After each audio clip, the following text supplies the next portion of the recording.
नमस्कार दोस्तों, आज मैं आपको इंग्लिश ग्रामर का एक न्यू टॉपिक और लेकर आया हूं। ठीक है, जो कि याद रखना अपना जो टॉपिक रहेगा आज का यूज ऑफ मैनी और क्या रहेगा मच। मैनी और मच। ठीक है, ये भी बेटा 100% याद रखना। ये आपका 10th क्लास और 12th क्लास जो भी आपकी बोर्ड क्लास है उन सभी में मेनी और मच ये वाला टॉपिक आता ही आता है। ठीक है, तो कोई डेफिनेशन नहीं पढ़ेंगे, हम इसकी ट्रिक पढ़ेंगे कि इसमें क्या हम शॉर्ट में याद कर सकें ताकि हमें इसको सही तरीके से इसका यूज करना आ जाए। ठीक है, तो सबसे पहले याद रखना, सबसे पहले अपन क्या करते हैं, मेनी। क्या लिखा है मैंने, मेनी। अब मेनी का यूज कहाँ होता है? मेनी का मतलब पहले समझ जाना, काउंटेबल।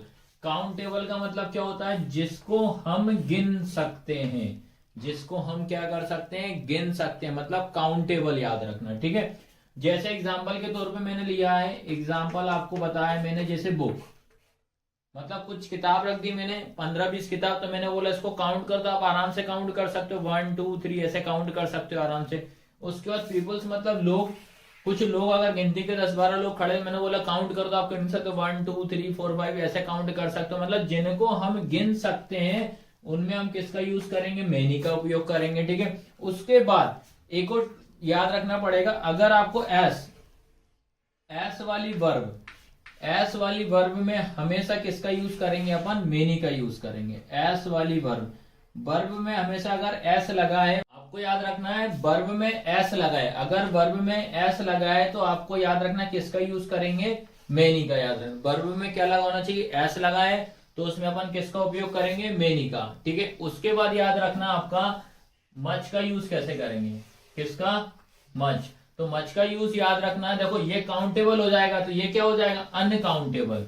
मतलब अपन जिसको गिन नहीं सकते, मतलब उसको काउंट ही नहीं कर सकते अपन, पॉसिबल ही नहीं है कि उसको गिन सके अपन। ठीक है, तो उस कंडीशन में अपन क्या लगाएंगे, मच लगाएंगे। ठीक है, तो जैसे मैंने लिखा टी मतलब चाय, चाय को गिन सकते हो क्या, आप नहीं गिन सकते। शुगर मतलब शक्कर, अगर शक्कर के दाने में इतने सारे रख दिए आप काउंट कर करके पकड़ा जाओगे, पर आप काउंट नहीं कर सकते। ठीक है, उसके बाद पानी, मैंने बोला आपसे बेटा वाटर मतलब पानी को गिनो, पानी को गिन सकते हैं, नहीं गिन सकते। तो इस कंडीशन में अपन को क्या लगाना है, मच लगाना। ठीक है, एक और चीज याद रखो, अगर सेंटेंस में आपका कहीं भी अगर नोट लगा है, सेंटेंस में आपको क्या लगा है, नोट लगा है, तो समझ जाना उस कंडीशन में भी हमें क्या लगाना है, मच लगाना है। बस ज्यादा सेंटेंस पढ़ने की जरूरत नहीं, अगर नोट लगा है तो डायरेक्ट क्या लगा दो, आप मच लगा दो। ठीक है, तो इस तरीके से आपको इनकी ट्रिक याद रखना पड़ेगा। अब मैं जो रहेगा इसके 4 से 5 कुछ एग्जाम्पल ला रहा हूं ताकि और आपका बेसिक क्लियर हो जाए। ठीक है, इसके बाद याद रखना आपको बेटा मैं कुछ एग्जांपल आ रहा हूं जिससे कि मेनी और मच का ये यूज किस प्रकार करते हैं वो डाउट पूरा आराम से क्लियर हो जाएगा। ठीक है,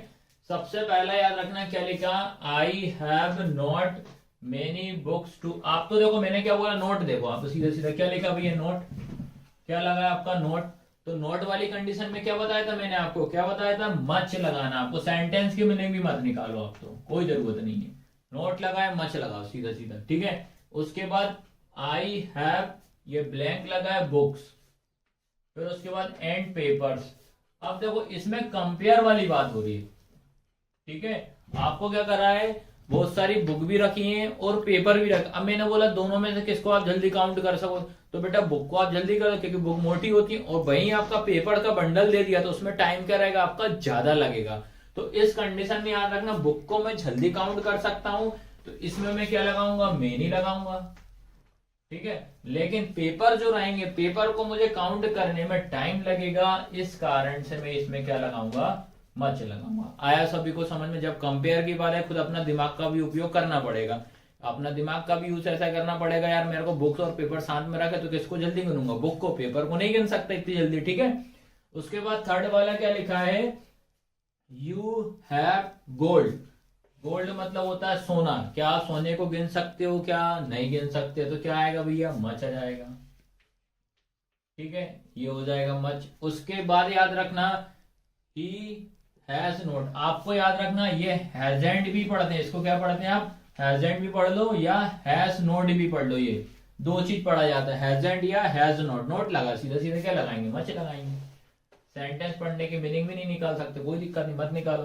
क्या लिखा, यू डिड नॉट, नोट लगा है, क्या लगा है, नॉट, फिर क्या जाएगा, मच। ठीक है। उसके बाद लास्ट वाला क्या है, सी हैज नॉट गॉट टाइम, मतलब नॉट लगा है, क्या लगा दें, मच लगा दो। ठीक है। तो बेटा आपको याद रखना है, इस तरीके से आपको मच और मेनी का उपयोग करना है। ठीक है। तो बेटा आज की क्लास कैसी लगी, हमारे चैनल को सब्सक्राइब जरूर करना है और वीडियो को लाइक जरूर करना है और अधिक से अधिक बच्चों तक आपको शेयर करना है, ताकि आपका प्यार ऐसा बना रहेगा तो मैं धीरे धीरे धीरे बेटा सारी ग्रामर आपको करवा दूंगा। ठीक है। धन्यवाद।